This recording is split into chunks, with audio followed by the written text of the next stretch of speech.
1 hour from now, the market will be open, and we'll see if it goes down or if it goes up. Larry Kudlow, senior contributor at CNBC and host of the Larry Kudlow Show on WMAL Saturdays at 7 p.m. He already knows which way the market's going to go because he's just that good. Are you buying or are you selling today, Larry Kudlow? Actually, if I were in that game, I would be a buyer. I would buy the dips. Yeah. And I just want to say, just to get my thing out, do not sell. Please, listeners, if you own stocks, do not sell. You're not going to outguess. You're not going to outtime. This is a correction. Corrections can be very healthy. There is no catastrophe. There is no banking system meltdown. In fact, in the United States, there's even no outlook for a recession. So take this correction in stride, and you might even want to add to your position a little bit. Stocks for the long run. That's my take. So what exactly was corrected then, and how much of China's policy really was responsible for that correction? Well, first question, what corrected? You're getting a correction in price-earnings multiples. You're getting some concerns about profits. It's funny how little commentators have talked about profits. Profits are the mother's milk of stocks, the most important thing. The biggest reason why stocks have recovered from 2008 is profits. The Fed has helped, but profits are a much bigger story. And we're going to get new reports in the next few weeks for the third quarter, and that's what investors should really key to, okay? The headlines in the front pages haven't gotten there yet. I'm just going to give you advance warning. Watch profits. Okay. Really, really important. And I think you'll see they're going to rise modestly, and that puts a floor under the stock market, so there's no catastrophe. Your second question is, I think there was a certain shock effect coming out of China. It may be overrated, but whatever it is, it really appears like the numbers coming out of China last week in particular were weaker than people thought, particularly car sales just crashing, and retail sales not much better, and manufacturing not much better. And, a lot of people, I guess including myself, we don't really know if we believe the numbers coming out of China. I don't really know if I believe anything coming out of China, but I think that had a lot to do with it. But take these corrections in stride. We haven't had one since October 2011. And that's a long time between haircuts. So, all right. So the Chinese markets were down overnight again, and the future markets look like it's poised right now, if the futures can tell us anything at all, to sort of pick up to get back even where we were yesterday. Nice bounce. Yeah, you're looking at a nice bounce. This will take time to play out. It's not going to end the next couple of days. You're not going to get back to prior levels the next couple of days. Keep your powder dry, but I'm just saying, please do not sell. I mean, use 2008 as a benchmark here because, people who sold in the middle of the crash of 2008, were people who lost the opportunity to get not only a full rebound, but to get more than a rebound. That's how that story played out. And that's why I'm a great believer in stocks for the long run. A lot of people will disagree with me. I respect this disagreement, but I personally do not believe any of us can consistently outguess the twists and turns of the market.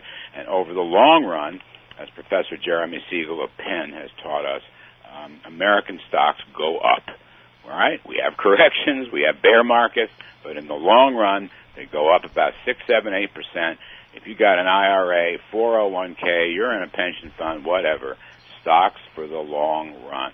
Buy and hold. Dividend. I do. I'm a buy and hold guy. But let me ask you, if you're maybe 5 to 10 years away from retirement, are you in equities or are you more in bonds or in cash type? Probably the best place to be in that circumstance, you could be talking about me, for heaven's sake. Heaven forbid. We need you on that wall, Larry Kudlow. You could be talking about Brian. Yeah, kind of. Hey, wait a minute. I'm sorry. One thing I like, by the way, you're asking my investment advice, and again... Well, and not specific stock advice, but more just what's the smart thing to do. It's worth. I happen to like dividend stock indexes.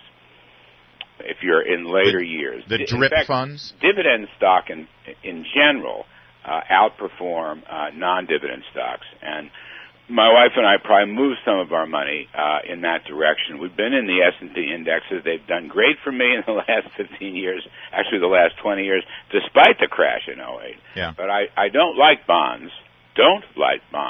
I really do like dividend stock indexes or ETFs. And I told the great producer, Heather, I wanted to get this in before we lose. There may not be any direct link, but the political campaign right now in the U.S.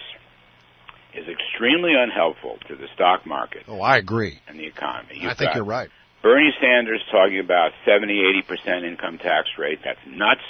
You've got Hillary Clinton talking about doubling the capital gains tax. That's nuts. You've got Donald Trump talking about trade wars. He was just out on Sunday, proud of the fact that he would create trade wars with China, Japan, Mexico, and elsewhere. Plus, he wants a major dollar devaluation. Plus, he wants mass deportation. This stuff is nuts. This is like Smoot-Hawley. This is like 1930, and it is extremely unhelpful, anti-growth, and has created a very bad backdrop for the American stock market, even though none of us knows who's going to win, and I personally don't think Trump's going to win.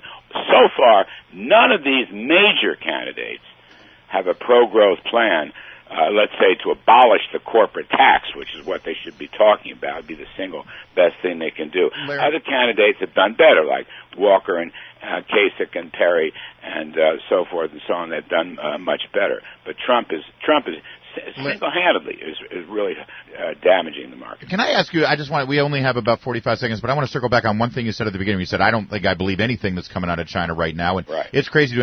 Shouldn't major businesses, manufacturing business, electronics companies, shouldn't they be reevaluating their relationship with contract manufacturers like Foxconn and Jabil and all those places in China? Shouldn't they be building in other countries like India, Malaysia, some countries where we have a better relationship in the governments? Yes, a great point. And by the way, some of them are, by the way. That's a very important point you just made. And if the United States would abolish its corporate tax, they'd come back home. Yeah. They'd come back home. In other words, the best way to get at China's unfair trading practices, and they exist, is in Washington, all right? Get rid of the regulatory and tax obstacles to American competitiveness. Oil prices coming down is great, but we've got work to do. And you're quite right. Because of restrictions in China, they are moving elsewhere. That's a very good point. My other point about China is very quickly, we just don't know if we believe any of the numbers. And the story in China does look weaker and weaker than anybody thought. All right, we're going to have to leave it right there, Larry. Thank you so much for joining us. Good advice. We'll heed your judgment there.